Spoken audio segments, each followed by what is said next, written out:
Jadi saat itu saya yang datang ke pemerintahnya, minta saya ikutlah Pak pameran ini, saya beginilah, saya butuh ilmu ini.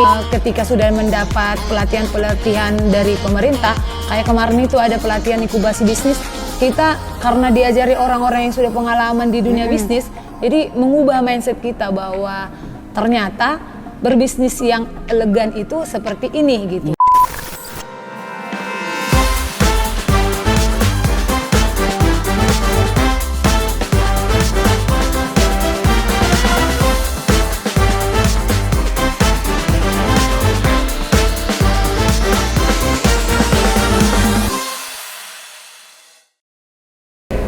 Jua-jua Sobat Kombur, bertemu kembali dengan saya Judith Napito di podcast Kombur edisi perempuan-perempuan luar biasa dari Kabupaten Dairi. Hari ini kita akan kedatangan seorang tamu yang cantik, masih muda juga dan berkecimpung di dunia fashion di seputaran Kabupaten Dairi dan sudah melakukan banyak hal untuk perempuan-perempuan di Kabupaten Dairi. Narasumber kita pada edisi podcast kali ini Sherly Napitupulu. Jua-jua Sherly. Jua-jua. Iya. Nah, kali ini kalau kemarin tuh kita bicara tentang makanan, kali ini kita bicara tentang fashion, tentang pakaian. Nah, Sherly ini merupakan seorang pengusaha perempuan di Kabupaten Dairi yang juga membatikan dirinya untuk membina perempuan-perempuan untuk usaha tata busana yang dulu awalnya itu berkuliah jurusan tata busana.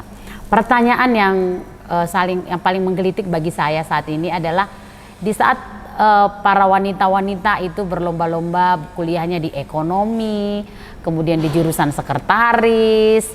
Tapi kenapa Sherly memilih untuk berkuliah di jurusan tata busana? Oke. Kenapa? Karena awalnya sebenarnya background dari keluarga, orang tua background pekerjaannya penjahit. Jadi orang tua penjahit. Ya, jadi agak sudah terbiasa dengan dunia jahit menjahit sehingga timbul di dalam diri minat untuk jadi seorang fashion designer. Oh, lingkungan ternyata lingkungan yang membentuk. Itu ibu atau ayah? Ibu. Oh, ibu. Penjahit pakaian perempuan wanita. Termasuk kebaya-kebaya.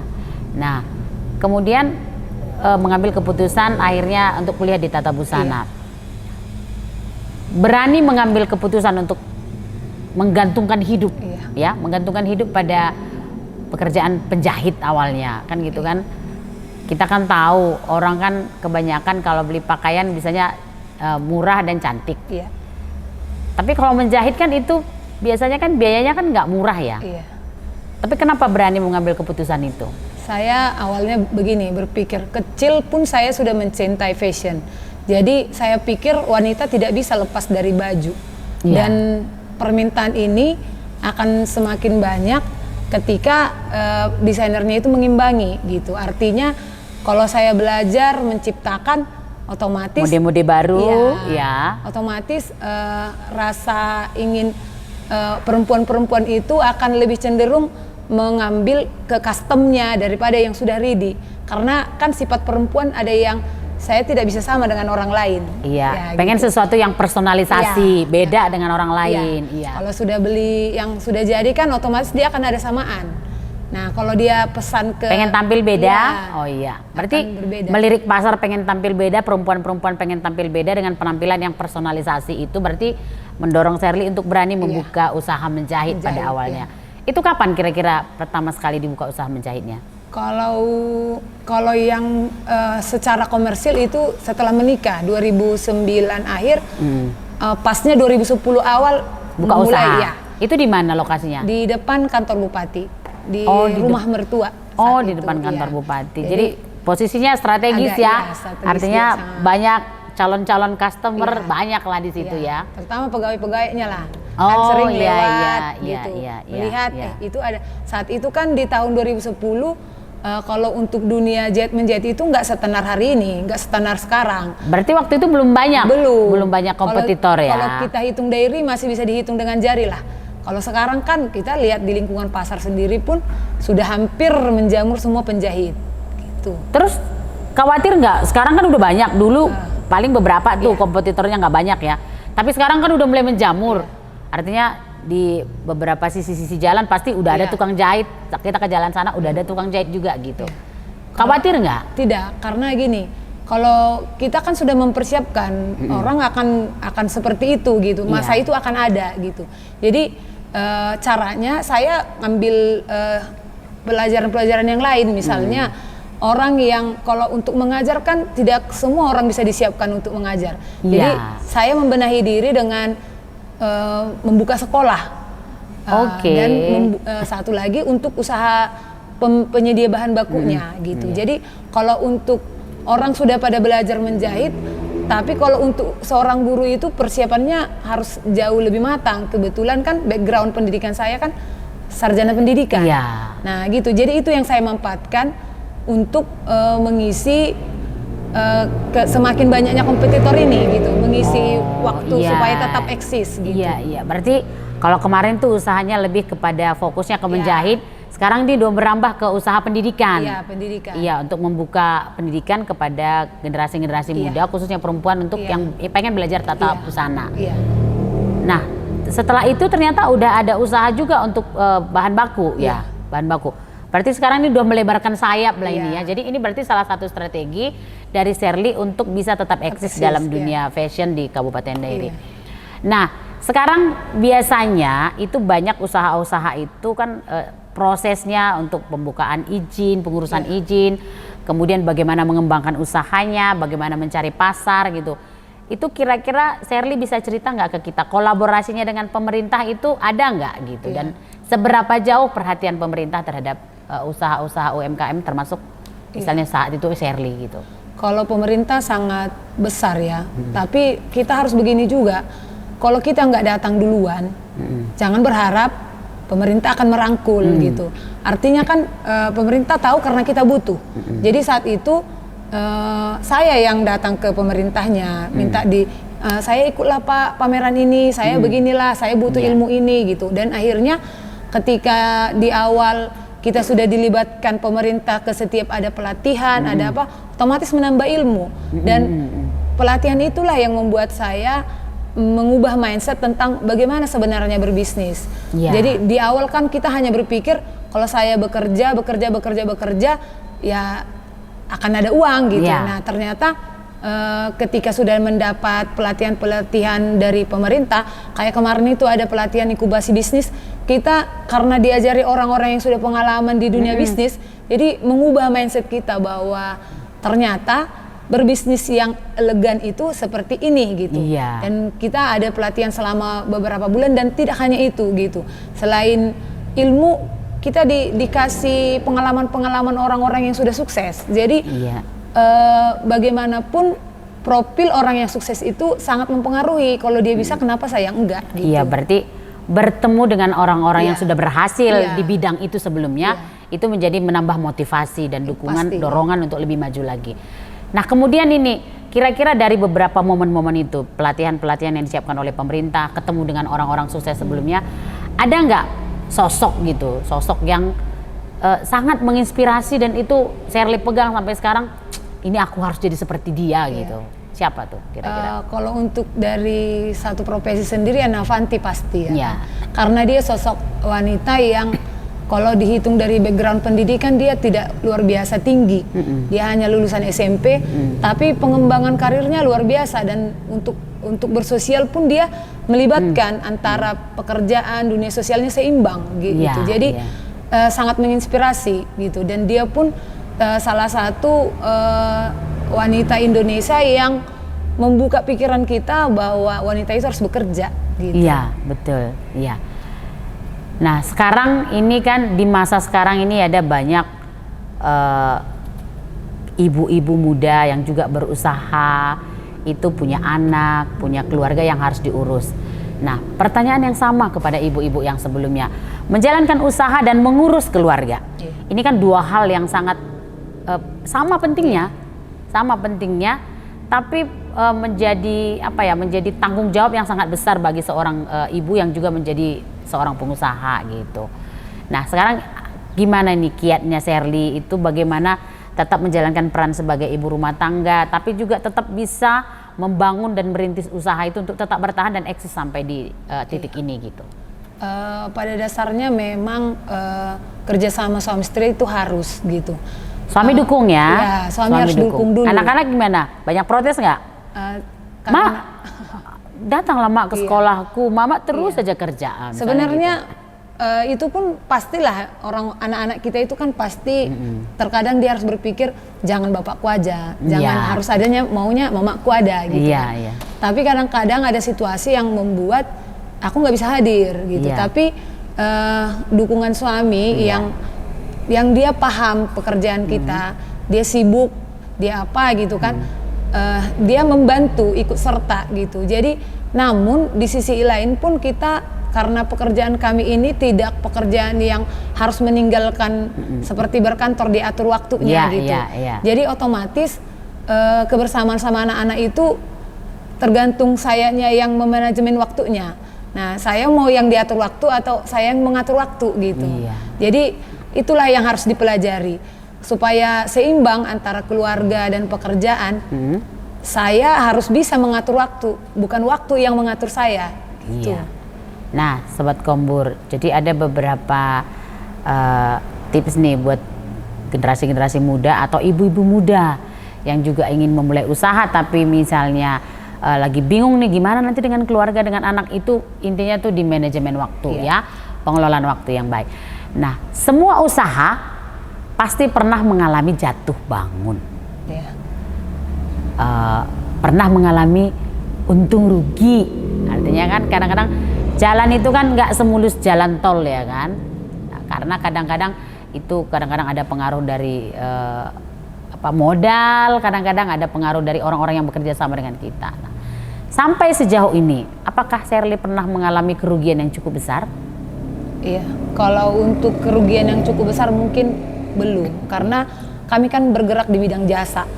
Jadi apapun yang kami kerjakan lebih besar nilai pembayar jasanya daripada modalnya gitu.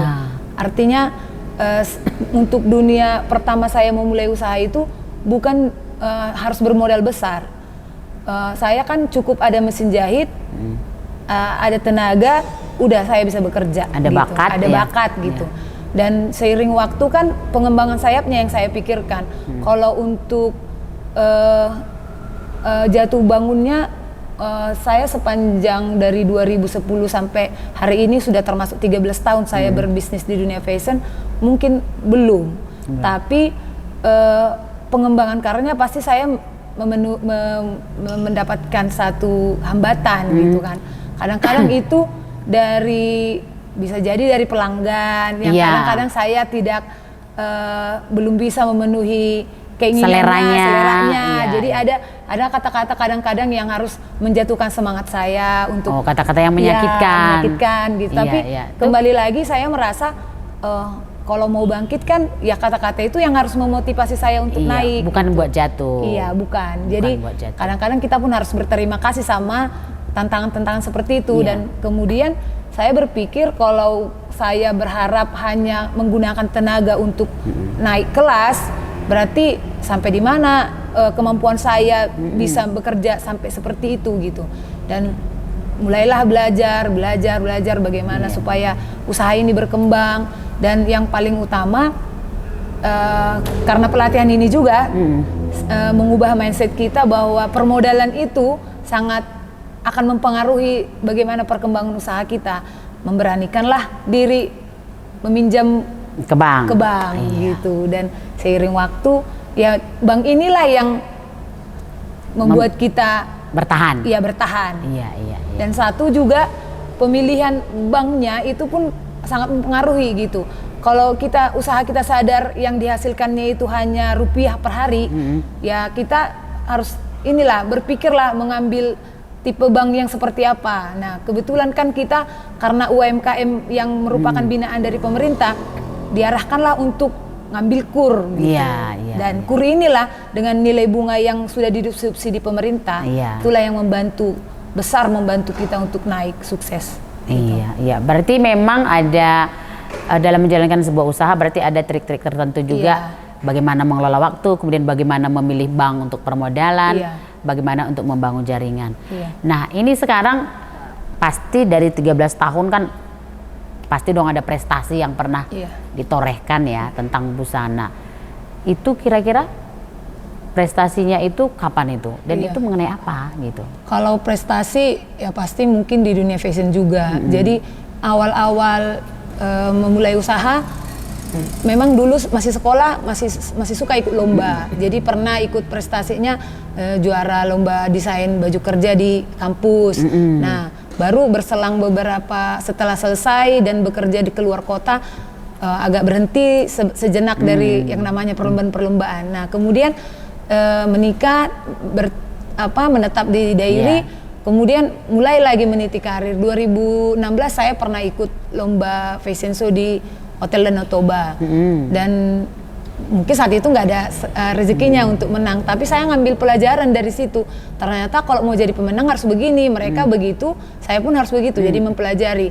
Kemudian ada acara-acara lomba-lomba fashion show di daerah. Jadi saya ngikutin dan bermodal background yang tata busana, ya mungkin bisalah jadi pemenang. Kemudian pernah juga dihunjuk sama Perindakop sebagai perwakilan daerah mengikuti lomba fashion show ke Sibolga dalam rangka ulang tahun Sibolga. Jadi mereka mengundang kabupaten sekitar. Nah, di situ kita bertandingnya sama mahasiswa tata busana gitu. Jadi agak euforia, bertandingnya agak lumayan apa juga ya, menantang gitu kan. Dan puji Tuhan saat itu saya ada membawa 4 baju yang menang 2, juara 2 dan juara 4 harapan 1. Iya, berarti dan, dapat 2 nominasi ya. Iya, 2 nominasi, pakaian pesta dan pakaian kerja, modifikasi tenun lah. Oh iya, nah terkait itu tuh tenun, tenun silai sabungan. Iya. Kenapa tiba-tiba ada ini nih dengan tenun silai sabungan? Apa memang karena Sherly yang tertarik atau waktu ada kerjasama dengan Perindak gitu ada tawaran atau gimana? Sebenarnya ini karena kerjasama. Mungkin kalau untuk saya bukan bilang terhebat, tapi yang sering ikut bergabung dengan UMKM, yang sering bergabung ikut dengan Dekranasda itu kan saya kebetulan. Jadi ketika pemerintah sudah mengembangkan tenun silalahi di Kabupaten Dairi, tenun yang merupakan pewarna alam. Kalau untuk pewarna alam kan memang kelasnya tenun ini agak lumayan tinggi gitu. Jadi kalau dia tidak dijadikan menjadi sesuatu yang bisa menjual, belum makin naik ini nilainya. Jadi saya jadi dengan profesi sebagai fashion designer ini tertantang. Saya kan artinya orang daerah, kalau nggak saya siapa lagi yang akan mendesain ini menjadi memperkenalkannya ke dunia luar yang gitu. Ini kebetulan di tahun 2019 saya pernah bekerja sama dengan BPNP Aceh. Kebetulan mereka mencari desainer lokal yang bisa mendesain kain tenun pewarna alam untuk dalam rangka pelestarian ulos sebagai warisan dunia. Jadi mungkin kan saya pernah ikut dari Beli Kreatif Danau Toba sebagai perwakilan dari desainer lokal yang membuat pagelaran juga. Nah, dari saya dikenal dan akhirnya di tahun 2019 itu saya ikut sama BNP Aceh mengadakan seperti ini pemotretan ini dalam rangka pelestarian ulos sebagai warisan dunia ini. Jadi saya bawakanlah tenun silalahi karena dia merupakan kain tenun yang semuanya dari pewarna alam. Gitu, mendukunglah. Gitu. Iya, berarti kita mendukung pelestarian ulos sebagai warisan dunia, terus mendukung juga kelestarian alam. Karena kita mempergunakan bahan-bahan pewarna alami. Nah, ini Sobat Kompur, kita udah cukup panjang nih ya bicara-bicara ngobrol dengan Sherly Napitupulu. Bagaimana lingkungan keluarga itu membentuk talentanya, bisa membangkitkan talentanya untuk menjahit, kemudian berkembang mengambil kuliah di tata busana, kemudian membuka usaha menjahit dan akhirnya menjadi fashion designer sekarang untuk di tingkat kabupaten, untuk desainer lokal dan mempunyai kepedulian terhadap partonun dan juga ulos silai sabungan pewarna alami. Nah, ini tantangan membangun usaha itu dari awal pasti tidak mudah ya Sobat Kombur. Tapi tadi Sherly udah bilang bahwa bagaimana dia menyeimbangkan perannya sebagai ibu rumah tangga, sebagai pengusaha perempuan, manajemen waktunya, kemudian manajemen permodalannya, dan bagaimana membangun jejaring untuk mengembangkan bisnis dan melebarkan sayap nih, tidak hanya di fashion designer juga, tapi juga membuka usaha pendidikan, kemudian untuk usaha bahan baku. Jadi bagaimana kita bisa mengelola semua potensi yang ada di sekitar kita untuk membangkitkan dan memajukan bisnis yang sudah kita bangun. Nah, bagi Sobat Kombur, ibu-ibu muda yang punya hobi, yang punya talenta, membentuk sesuatu yang barang-barang yang mungkin orang anggap tidak berharga menjadi lebih berharga, dan menaikkan harganya, value-nya itu menjadi lebih tinggi lagi, dan memperkenalkan potensi-potensi lokal yang ada di sekitar kita. Nah, sekarang Sobat Kombur, kita mau dengar nih apa nih yang menjadi kata-kata penyemangat nih dari Sherly untuk teman-teman Sobat Kombur yang mungkin masih ragu atau masih takut untuk yang namanya memulai bisnis. Karena memulai bisnis ini kan sesuatu yang bisa dianggapkan seperti berjudi ya. Iya. Tidak ada jaminan akan sukses. Artinya kalau kita bekerja di kantor, bulan depan pasti gajian. Iya. Nah, itu satu yang pasti. Tapi ketika kita memulai bisnis tidak ada kepastian, misalnya kayak buka usaha menjahit, nggak ada kepastian nanti tuh siang hari pasti udah ada customer yang datang, nggak ada jaminan itu. Iya. Membangun kepercayaan diri supaya nggak goyang. Gimana nih? Saya sebelum jawab itu ya, saya pun mau memberitahu bahwa bicara tentang jejaring sosial tadi, saya pun sekolahnya menjalin kerjasama dengan Kemendikbud. Iya. Nah, kemarin itu kan kami mengajukan proposal untuk menggratiskan beberapa siswa dari Dairi mendapat pendidikan gratis dari Kemendikbud. Iya. Jadi tahun 2022 kemarin kita dapat juga proposal dari Kemendikbud, 20 orang siswa kita gratiskan dan kita rintis usahanya. Ya. Dan calon-calon pengusaha juga lah ini. Ya. Nah, saya motivasinya ini pun sudah salurkan ke mereka. Jadi berhubungan dengan tadi katanya apa yang bisa memotivasi supaya orang punya keberanian membuka kepercayaan usaha. diri. Ya. Tentu satu gini, semangat. Iya. Kan apapun yang kita kerjakan kalau udah dimulai dengan semangat, tentunya akan menghasilkan yang baik. Di luar semangatnya kita harus tetap belajar, rendahkan diri juga. Karena ketika kita tidak mau belajar, berarti ilmunya akan berhenti sampai di situ. Sombong. Kalau kita sudah tidak mau belajar, ya cenderung ke sombong, seolah-olah kita sudah merasa mampu. Saya pun di posisi sekarang tetap belajar, gitu. Jadi kalau kita sudah punya semangat belajar, tentu usaha itu pun akan bisa maju. Iya, iya. Nah, Sobat Kombur, jadi jangan takut ya. Kita harus tetap berani, bersemangat untuk memulai sesuatu hal-hal yang baru dan penuh keyakinan. Iya, dan kita harus tetap belajar mengembangkan diri. Jangan gampang puas ya. Iya. Jangan gampang puas. Jadi kita harus melihat sekitar kita bahwa kompetitor kita itu berkembang. Iya. Kita harus menemukan hal-hal baru, ide-ide baru, jadi inovasi, ide-ide baru supaya kita tetap dilirik. Kenapa orang datang ke kita? Karena kita punya sesuatu yang berbeda dari orang lain. Jadi harus rendah hati, tidak boleh sombong ya, supaya kita orang-orang tetap bisa memperhatikan potensi-potensi kita, dan pengen gitu kita sebagai misalnya sebagai fashion designer, pengen orang-orang tuh kita itu dirancang busananya oleh kamu gitu, oleh teman-teman yang juga perancang busana.